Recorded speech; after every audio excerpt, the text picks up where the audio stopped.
Notre rôle maintenant, c'est détecter notre lumière et en profiter au maximum. Et quand on a un plaisir ou un désir, la porte s'ouvre encore plus. Vous comprenez, c'est quoi la lumière? Lumière, amour. C'est pas important qui tu es, où tu es, comment tu es. Dieu t'aime. Baruch Hashem, on avance dans l'introduction de ce magnifique livre qui s'appelle Portail de la sainteté. Ce qu'il était en train de dire, où on s'est arrêté la semaine dernière, était Veleyotam Razeh Olam Veta'alumot Starim. Ça veut dire que tout ce qui va nous expliquer, ce sont des lumières mondiales, mais c'est pas le mot. Olam, en Kabbalah, il y a 3 mondes parallèles. Il y a un monde de la lumière qui s'appelle Olam, ce sont les lumières métaphysiques au-delà de l'univers, qui pénètrent l'univers. Nous avons Shana, que ce sont les lumières qui rebondissent des étoiles, de tout ce qui est le système astronomique.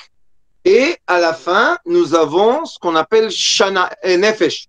C'est quoi Nefesh? À la fin de tout ce système de lumière qui circule à travers le monde, le but de tout ça, c'est atteindre l'être humain qu'on appelle Nefesh, la vitalité.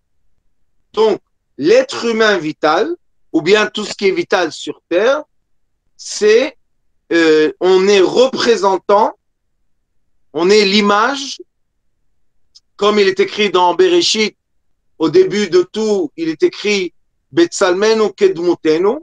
On a été créé à travers des parois qui ont ralenti ces lumières qui s'appellent Olam, Shana, Nefesh, parce que si on reçoit la lumière directe, malheureusement, je dis le mot malheureusement, parce que c'est vraiment un malheur d'être illuminé d'une grande lumière et essayer de vivre sur terre. Ça ne marche pas. Et c'est pour ça qu'on écrit Betsalmenu. Il y a eu l'ombre, il y a des parois qui cachent la lumière, qui ralentit la lumière. Bedmutenu, ça veut dire que malgré que la lumière est ralentie à travers l'infini, le monde astronomique et l'être humain ou tout ce qu'on appelle la Terre, malgré cela, on est à l'image divine.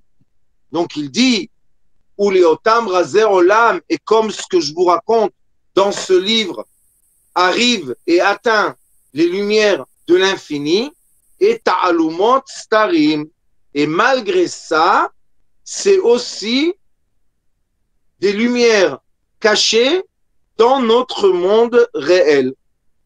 Donc, la lumière de l'infini, elle passe à travers, c'est comme ça que c'est écrit dans le livre de Yetzira et dans le Zohar, elle passe à travers l'univers qu'on appelle le monde astronomique des étoiles, et des étoiles, les lumières rebondissent vers notre monde qui s'appelle la Terre, qui est enveloppée de l'atmosphère.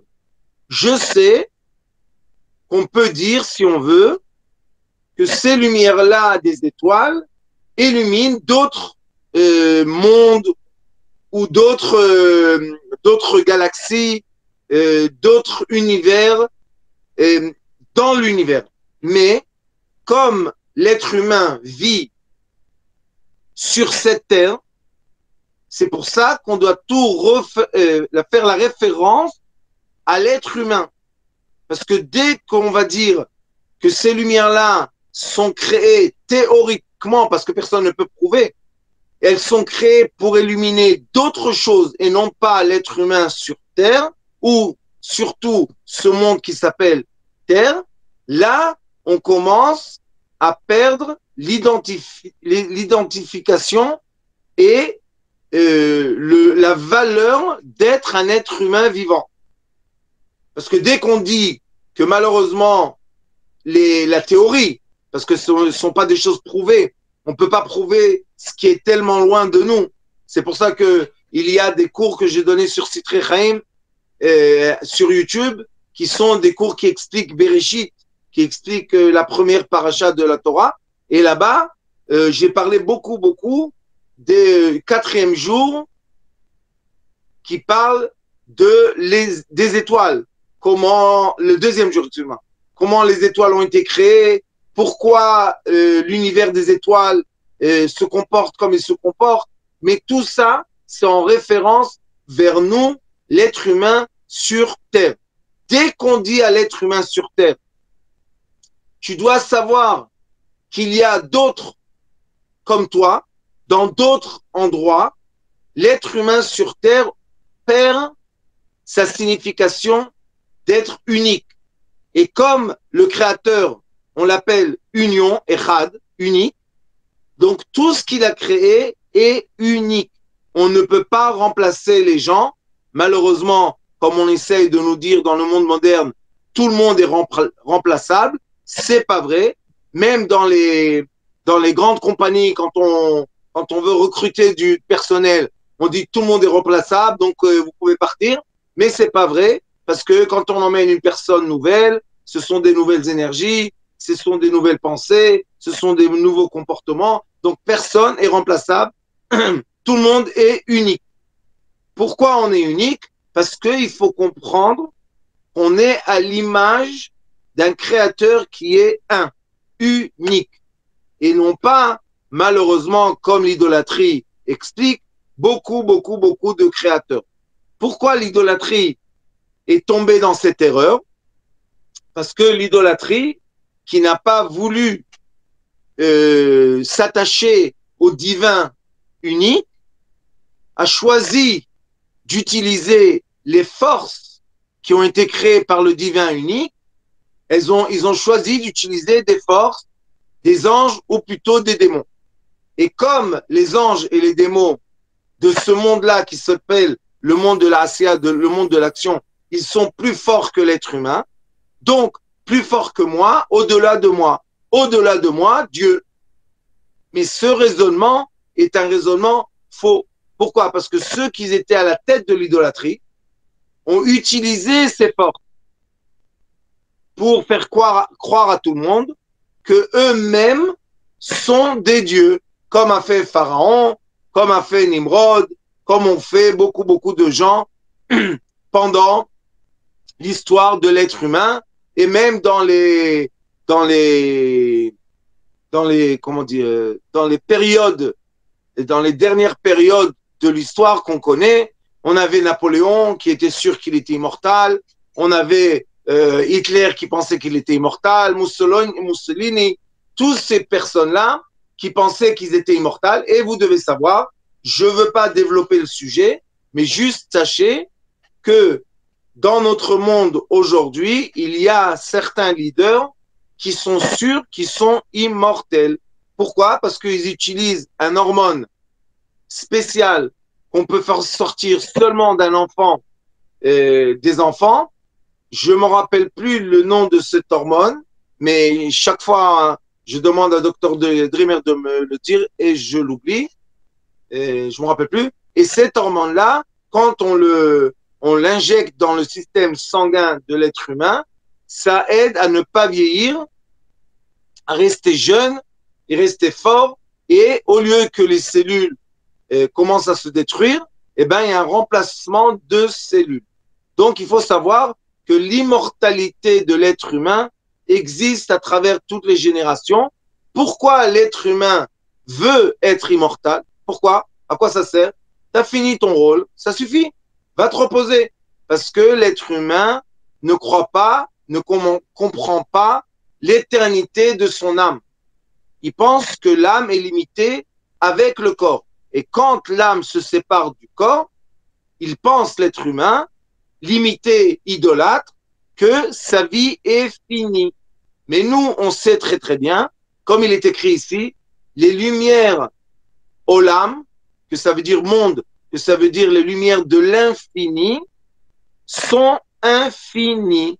Donc, chacun de nous appartient à une certaine vibration de lumière qui passe de l'infini à travers certaines étoiles, à travers certains animaux, certains végétaux, certains minéraux, et aussi certaines personnes. Et nous, on est dans ce trait de lumière qui commence à l'infini et qui retourne à l'infini. Donc l'immortalité, c'est pas une invention de l'être humain, juste l'être humain n'a pas compris est-ce que l'immortalité est le corps et l'âme ensemble ou bien l'âme qui circule à travers nombreux corps dans l'histoire de l'être humain. Agalet Tefach dit, Rabbi Chaim Vital, il dit, je vais vous découvrir Tefach, c'est un poignet qui est normalement 10 cm.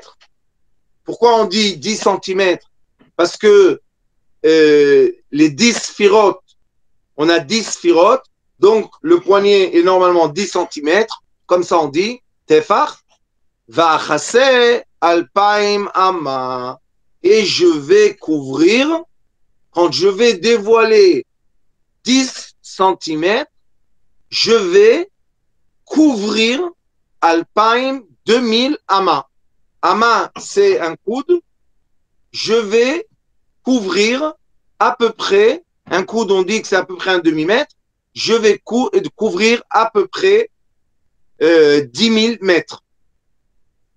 Parce que 1000 mètres, excusez-moi.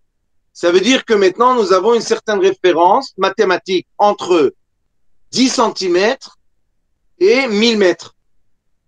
Et 10 cm, 1000 mètres, c'est 1000 mètres, c'est 10 fois 100, 10 fois 100 mètres, 100 mètres, c'est 10 fois 10 mètres, et 10 fois 10 mètres, c'est 10 fois 1 mètre, et 10 fois 1 mètre, c'est 10 fois 10 centimètres. Donc, on a 1000, 100, 10, 1. Oui? Et après, on a le centimètre. Et ça, c'est correspond à quoi? Nefesh, Ruach, Neshama, Chaya, Yechida. Ça veut dire l'existence de l'être dans la vitalité, dans l'esprit, dans l'âme, dans la vitalité éternelle spirituelle et dans l'union spirituelle. Nous avons 5 degrés d'existence divine. Cette existence divine se réduit, comme il a dit tout à l'heure, ça veut dire que je vais vous montrer les lumières du monde éternel, mais à travers le monde de la matière. Et c'est la seule façon de tenir la sagesse en équilibre. Parce que Chaz v'Chalila, que Dieu nous en préserve, quand une personne étudie seulement les lumières cachées, invisibles, sans les connecter à la matière, et bien cette personne perd la connexion à la matière malgré qu'elle vit à travers la matière. Et là, nous avons la séparation qui est malheureusement le moinisme, tous les gens qui sont en séparation dans la solitude. Et là, dans cette séparation, ils pensent que rien n'existe, comme il y a des scientifiques qui disent que le vide existe, mais le vide, on sait très bien que ça n'existe pas. Donc, dans ce vide-là qui n'existe pas, qu'est-ce qui rentre? Le Zohar HaKadosh nous dit que dans chaque espace vide se remplit de la présence des démons. Et c'est pour cela que ces gens-là, malheureusement, deviennent inférieurs à des forces extérieures qui s'appellent démons. Et on n'arrive pas à recevoir d'eux vraiment la sagesse. Leur sagesse n'arrive pas à être transmise. Parce que la sagesse transmise, comme beaucoup de sagesses qui tiennent pendant des générations, ce sont des sagesses qui sont complètement connectées à la matière. Juste pour ouvrir une petite parenthèse, dans une partie de la Torah qui s'appelle Parashat Trouma. C'est quoi la Parashat Trouma? C'est exactement ce qui est écrit ici. Trouma veut dire en hébreu un don. C'est une paracha de don. Et cette paracha de don veut dire que Dieu a dit à Moshe Rabbeinu, lui a dit, dis-leur de donner des dons. Très bien. Mais Trouma, le Zohar HaKadosh dit que c'est aussi deux mots. Tarum, hey. Élève la matière, le hey. Ça veut dire que il y a une façon de dire, voilà, c'est un don. Oui, j'ai donné un don. Et il y a une autre façon qui dit, élève la matière. C'est le même mot en hébreu. Tarum, hey, ou Trouma. Maintenant, qu'est-ce qui se passe dans cette paracha? Dans cette paracha, Moshe Rabbeinu, il est dans les cieux et Dieu lui montre comment il veut exactement qu'il construise le tabernacle. Ça veut dire que maintenant, Moshe Rabbeinu, il est dans un état d'esprit spirituel puisqu'il est au-delà du monde physique. Et dans ce monde spirituel, Dieu lui montre exactement comment il veut voir le tabernacle créé sur terre. Il y a beaucoup de sages à travers toutes les générations. Ça commence depuis le premier homme du livre de Sefer Yetzira et ça continue, Baruch Hashem, dans d'autres générations, jusqu'à aujourd'hui, certains sages qui arrivent à identifier exactement les éléments du tabernacle à l'être humain, au corps humain, à la terre, au monde supérieur à nous. Ça veut dire que le tabernacle, c'est une équation spirituelle qui doit exactement avoir un reflet dans la matière. Et à la fin, dans deux parachas futurs, Vayakel, on va voir que Dieu dit à Moshe Rabbeinu, après qu'il est descendu de la montagne, il lui dit, maintenant, mais réalise ce que je t'ai montré en spirituel, réalise-le dans la matière. Et tous les gens qui étaient les indigos, qui ont des projets, qui ont eu des rêves, des pensées, des révélations, savent que c'est presque impossible de vraiment concrétiser ce qu'on a eu spirituellement. C'est presque impossible. Moi, j'étais dans l'invention, j'ai développé plus que 1000 produits dans ma vie, 1000 inventions. Jamais que l'invention soit simple ou très compliquée. Jamais l'image qu'on a dans la tête de l'être humain se réalise complètement dans la matière solide. Mais là, dans le cas du tabernacle et dans le cas du temple, on voit que les écrits nous disent que la réalisation était parfaite, sauf qu'il y avait un problème. Le problème de Moshe Rabbeinu était la menorah. Vous savez, il y avait une menorah avec 7 bougies et Moshe Rabbeinu, Dieu lui a dit, je veux que tu la fasses en une fois.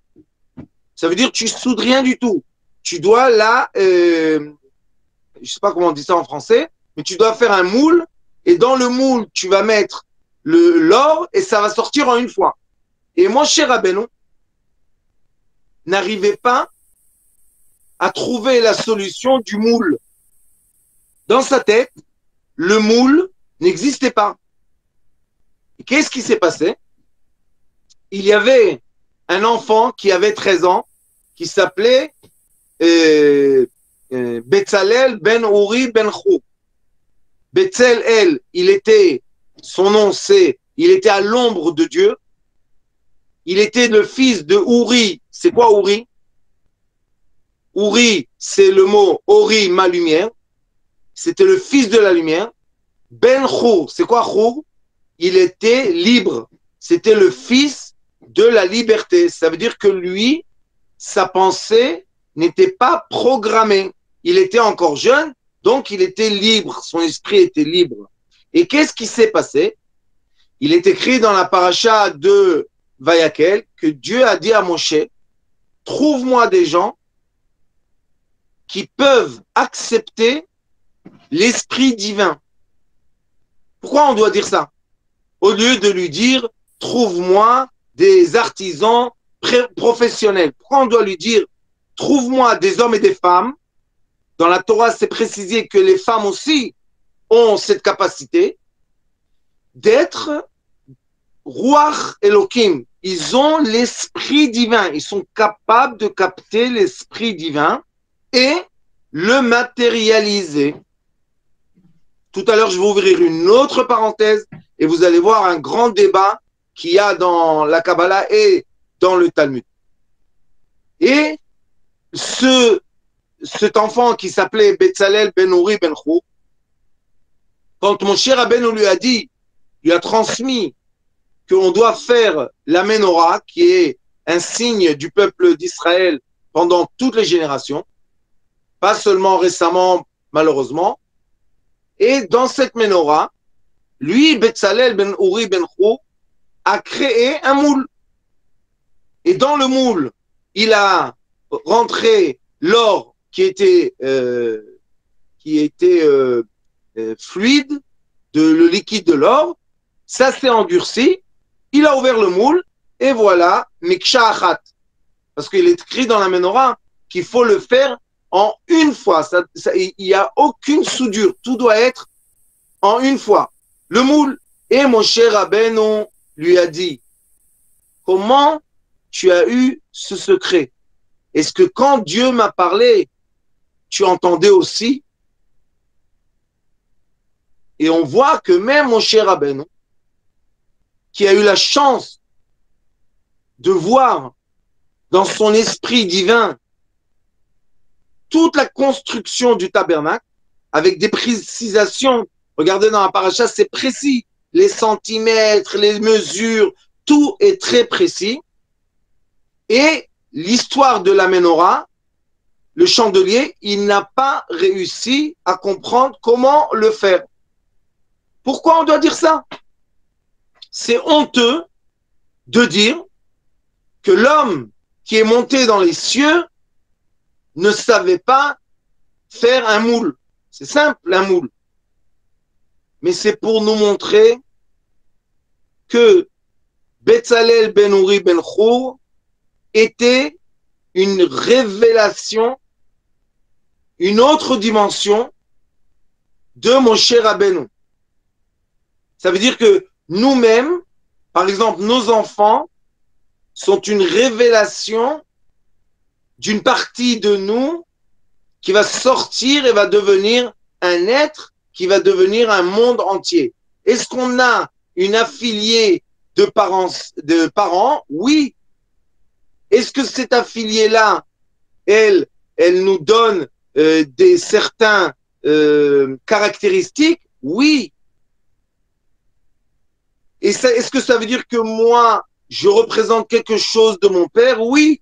Est-ce que mon père était imparfait? Non.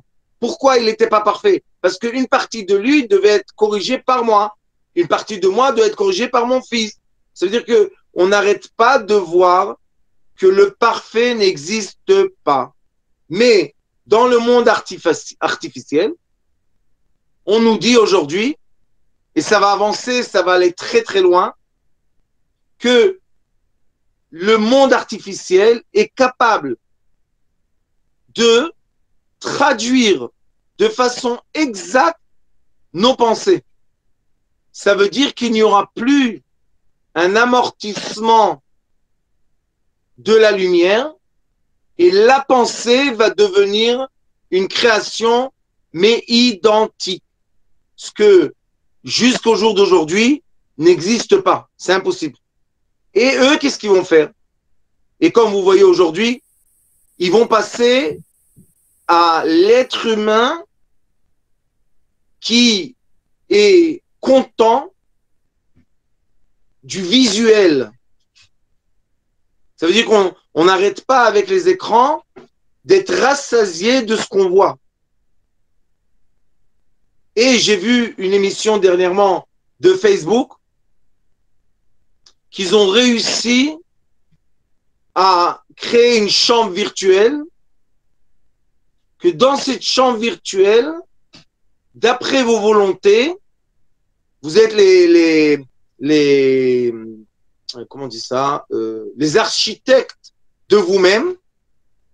Et dès que vous appuyez le bouton, toute la chambre se transforme en ce que vous voulez avec les objets. Mais est-ce que je peux encore aujourd'hui toucher l'objet vraiment? Pas encore. Est-ce que ça va arriver un jour? Oui. Parce que les hologrammes, qui sont des lumières artificielles, dès qu'ils ont réussi à les concrétiser à la vue, ça veut dire qu'on voit, ils vont réussir un jour de trouver le mécanisme que ça se voit, mais ça se touche. Aujourd'hui, on a la vue et l'ouïe. Il nous manque le goût, l'odorat et le toucher. Mais à un moment, ils vont avoir la technique qui est très très fine des lumières, que la lumière, oui, se concrétise à la matière, comme exactement dans le monde naturel, les lumières chargent les électrons qui sont la paroi extérieure, qui sont tout ce qui est du noyau de l'atome jusqu'à la 7e couche, qui est la paroi extérieure. Et nous, ce qu'on vit, c'est en effet des lumières qui sont durcies. C'est des lumières qui s'amortissent à la matière. Donc, vous voyez que ici, le Rabbi Chaim Vital, il nous donne une clé. Une clé de quoi? Une clé de correspondance, une clé de, pas de correspondance, une clé de Yachassiyut. Yachassiyut, c'est référence. Une clé de référence de 1000 mètres à 10 centimètres. Et il nous dit, ça s'amortit chaque fois 10 fois plus. Et il y a un très beau commentaire dans le livre de Sefer Yetzira qui explique que le chiffre 10 n'est pas 10. Le chiffre 10 veut dire 0 dans une sphère, 1 dans l'autre. Ça veut dire dans le champ des unités, tu passes de 1, 2, 3, 4, 5, 6, 7, 8, 9. Mais dès que tu as accompli cette sphère, elle se met à 0 et tu passes à une autre sphère qui s'appelle les lettres 10. 10, 20, 30, 40, 50, 60, 70, 80, 90. Et 99, c'est la fin de la sphère de 10. Et ça se met à 0 et on rentre dans le 100, dans le 1000, dans les 10 000, etc., etc. Donc, le Zohar Kadosh, il dit que le 1, le 10, c'est 1. Et 1, c'est supérieur à ta sphère. Et le 1, on appelle Echad, union, qui est le Keter, qui est la lumière, pour nous, en référence à ceux qui sont inférieurs, qui est la lumière au-delà. Pourquoi elle est au-delà?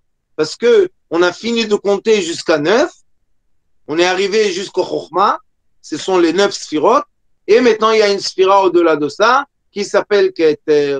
Le Keter, la couronne, c'est une sphira que vis-à-vis de moi, c'est l'infini, mais dans le monde au-delà d'elle, c'est le début. Et ça s'appelle le monde de référence. Et la chose que je voulais vous dire, la parenthèse, est un grand débat dans la Kabbalah et dans le Talmud. Qu'est-ce qu'on préfère? D'avoir en face de nous l'enseignement d'un sage ou avoir l'enseignement d'un prophète? Maintenant, le sage et le prophète, ce sont deux personnes que leur cœur, pas leur tête, leur cœur est ouvert à recevoir l'esprit divin. Mais quelle est la différence entre un sage et un prophète? Le prophète, au moment qu'il reçoit le message divin, il le parle. C'est exactement comme aujourd'hui, nous avons énormément de vidéos de gens qui se réveillent de la mort clinique. Quand les gens se réveillent de la mort clinique, ils parlent, ils ont un discours, mais leur discours n'est pas compréhensible. Première chose.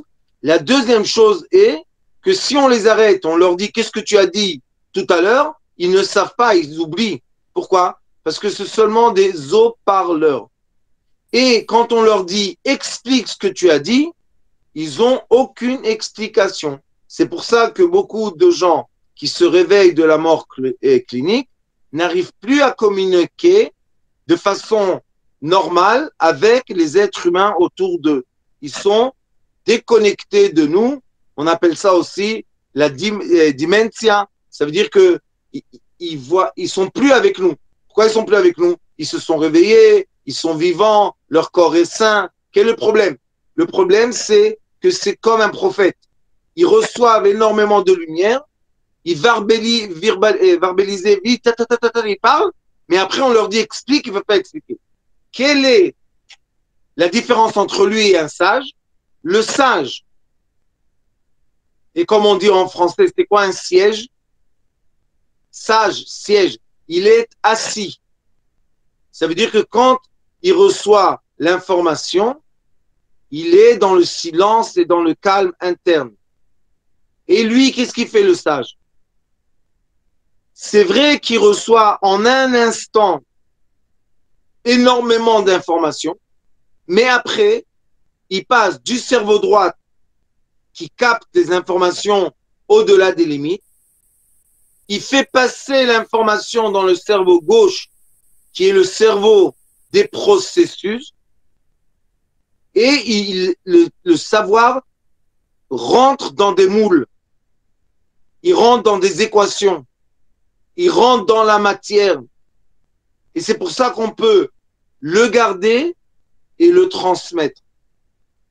Le but du savoir, c'est transmettre le savoir. Et non pas être dans une grotte et être connecté et recevoir énormément de lumière et d'informations. Mais à la fin, ces gens-là meurent tout seuls. Qu'est-ce qu'ils ont? Quelle était leur contribution à l'humanité? Qu'est-ce qu'ils ont transmis de divin? Rien du tout. Donc, ils ont utilisé énormément de lumière et ces lumières-là n'ont jamais rebondi, se sont jamais concrétisées. Et ça, c'est pas le but de la vie. Le but de la vie est de recevoir les informations et les messages, oui, savoir être assis dans sa conscience pour être capable, écoutez bien ce que je vous dis, pour être capable de mettre le savoir qu'on reçoit en un instant dans des moules, dans des équations, dans la matière. Pourquoi? Pour que les êtres humains puissent profiter de ce savoir. Quand j'enseignais l'invention, je posais une question à mes étudiants, juste pour vous dire que l'école d'invention que j'avais, elle était à l'université de Tel Aviv. C'était pas une école de... j'étais pas en train de rêver. Et là-bas, pourquoi ils ont accepté le processus? Parce que j'ai développé un processus, une technique de concrétiser la pensée de l'être humain et la mettre vraiment dans la matière. Parce que c'est le but de l'invention. Alors, une des questions que je leur posais, c'était combien pèse en tonnes un carré de fer qui est un camion qu'on a compressé, qui est devenu un bout de fer, un carré de fer. Combien ça pèse? Combien de gens, Lionel, restent des jours avec la question? Combien ça pèse? Ils ne comprennent pas hein, que l'ampleur du camion, il est plein d'air. Donc, quand je le compresse, le poids reste la même chose. L'ampleur change. Et ça nous permet de comprendre ce qu'il a dit ici. Je vais vous dévoiler le petit carré, la petite cube d'information, mais sachez qu'elle a été compressée des milliers de fois de plus. Et ça, c'est la force d'un sage. La force d'un sage, c'est d'être capable de transformer des informations très, très, très, très grandes de façon très, très, très, très simple dans la matière. Et quand on est un sage et on n'est pas connecté à la dimension de la matière, malheureusement, excusez-moi de dire ça, on n'est pas un vrai sage. Et qui nous dit ça? Le Maïmonide, évidemment, et le Hari Akadosh, dans un livre qui s'appelle Etz Chaim, à la fin du livre de Etz Chaim, qui explique toute la structure de la vitalité de l'être humain, ça s'appelle Torah Tanefesh, ce qu'on enseigne à l'école. Et bien lui, là-bas, vous savez qu'est-ce qu'il dit? Il dit, celui qui n'a pas d'information ou de savoir dans le monde Trona Vetvaim, ça veut dire le monde d'Etvaim, c'est le monde de tout ce qui est biologique, chimique, etc. Et dans le monde de la Trona, c'est quoi la Trona? C'est comment on utilise ça, comment on concrétise le savoir. Il dit, il n'a aucun accès à la compréhension de l'être humain, de la structure divine. Et le Maïmonide, qu'est-ce qu'il dit? Il simplifie les choses et il dit Nefesh Bria Begouf Bari. Le corps est le reflet de la vitalité est le reflet du corps. Très simple. Donc, si je comprends le corps, comme on enseigne chez nous à l'école de la thérapie lumière la première année, on explique le corps. Mais le corps est quoi? Le corps est le miroir de quelque chose. Donc, il faut expliquer le corps, la présence du physique, mais à travers quoi? À travers la lumière. Et quand on arrive à faire le lien, c'est un lien magnifique qui est écrit dans ce livre aussi, qu'est-ce qui se passe? On découvre l'univers sans sortir de la Terre. Ça veut dire que je peux circuler au-delà de mon corps, comme ça s'appelle dans le monde la sortie astrale, mais pour faire une sortie astrale et ne pas devenir fou, je suis obligé de rester connecté à la vitalité de mon corps. C'est pour cela que je dis aux gens, quand vous méditez, il ne faut pas méditer complètement seul, il faut qu'il y ait autour de vous la présence d'êtres humains, sinon vous pouvez vous déconnecter du corps et ne plus retrouver le chemin au corps. Mais s'il y a des êtres humains autour de vous, une certaine partie de votre conscience prend en compte la présence des êtres humains qui sont dans la maison avec vous, et cette prise de conscience, je fais l'illusion à l'électricité, c'est une prise. Et quand on est connecté à la prise, on a de l'électricité. Donc la prise de conscience est, oui, d'un côté, je peux, Baruch Hashem, m'élever très haut, mais d'un autre côté, je veux être connecté complètement à la matière. Est-ce qu'il y a une contradiction entre les deux? Non. Ça, c'est la réponse du débat entre le prophète et le sage. Si quelqu'un explose, je vais vous donner un exemple. Si je prends un bout de bois et je brûle le bout de bois, est-ce que j'ai de la lumière? Oui. Mais j'ai de la lumière très forte et après la lumière s'éteint, et à un certain moment, il n'y a plus de lumière, ça devient de la cendre. Mais si je prends une lampe électrique et je la connecte à la prise,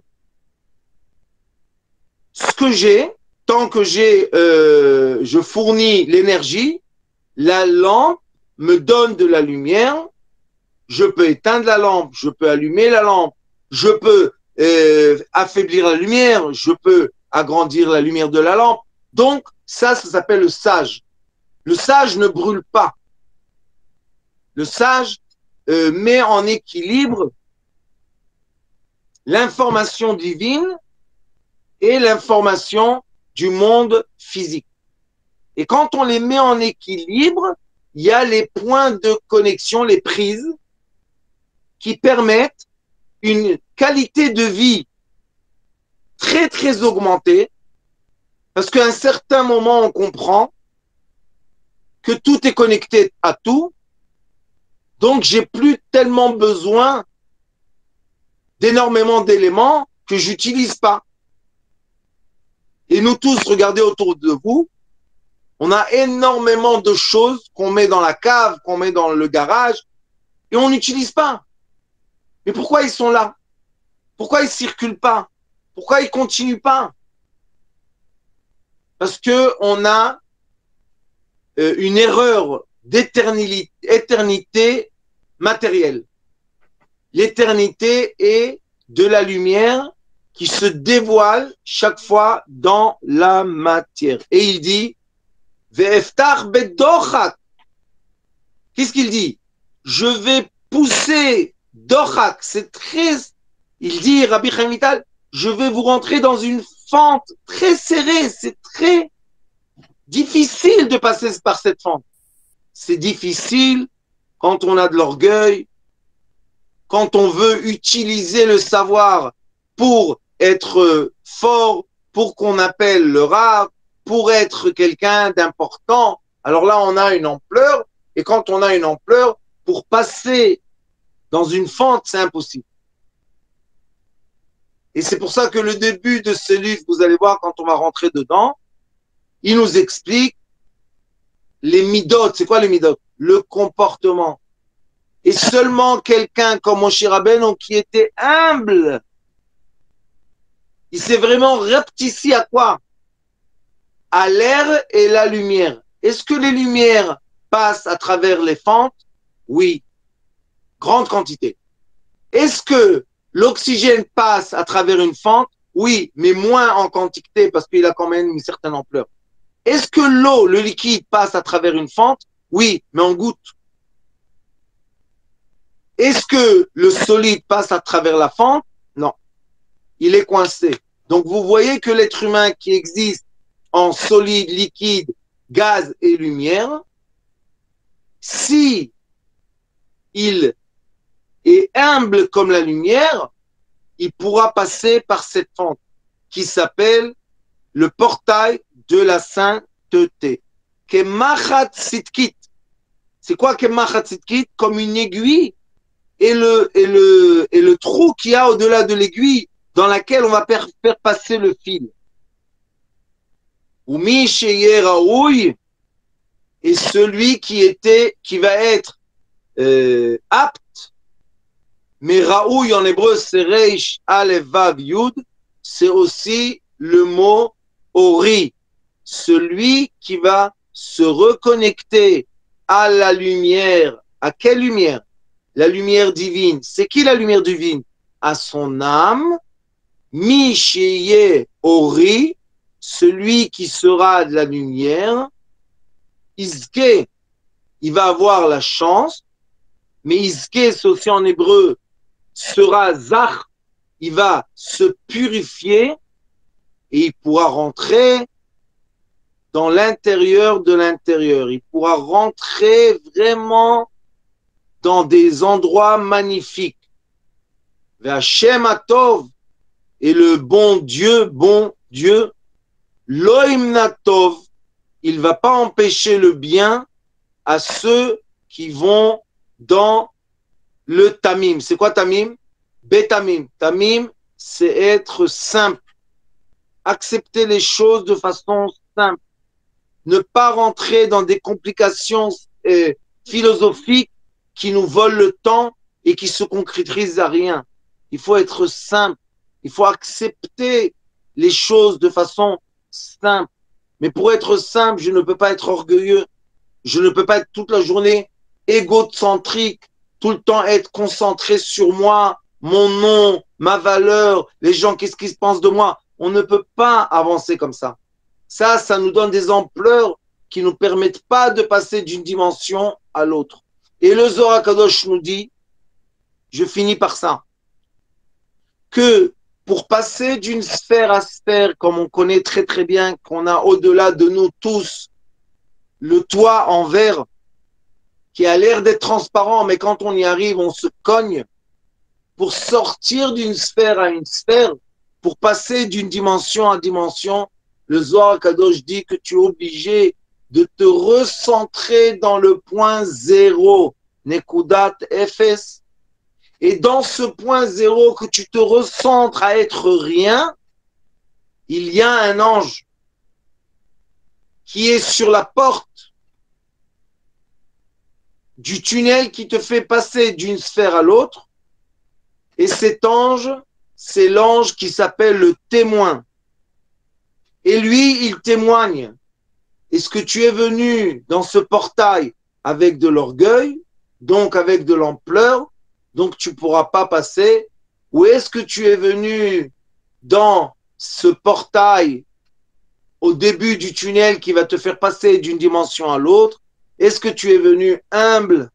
Est-ce que tu es venu avec l'acceptation et avec l'annulation? Je veux préciser une chose.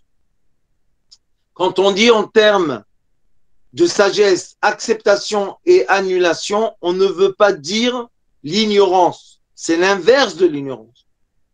Je dois premièrement écouter, étudier, et après cela, quand j'ai bien intégré le savoir, poser des questions si ce n'est pas clair.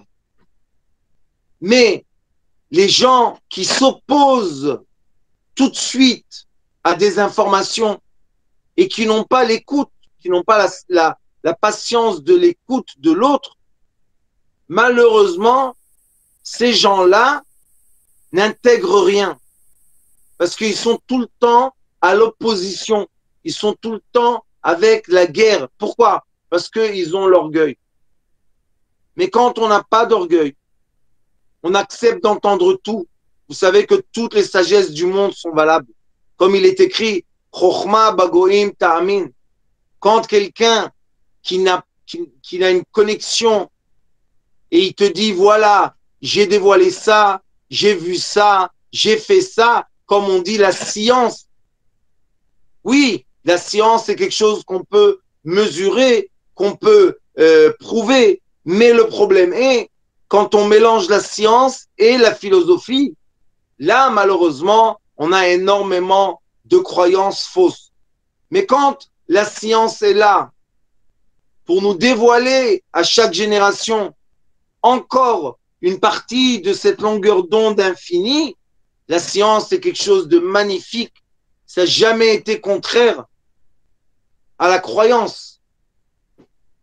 Malheureusement, comme on nous enseigne ça, ça fait quelques centaines d'années que les scientifiques sont opposés à la présence divine, c'est n'importe quoi. Les vrais scientifiques, ce sont les gens qui vont faire de la recherche et nous dévoiler la vraie longueur d'onde éternelle du divin. Je vous remercie pour ce cours magnifique.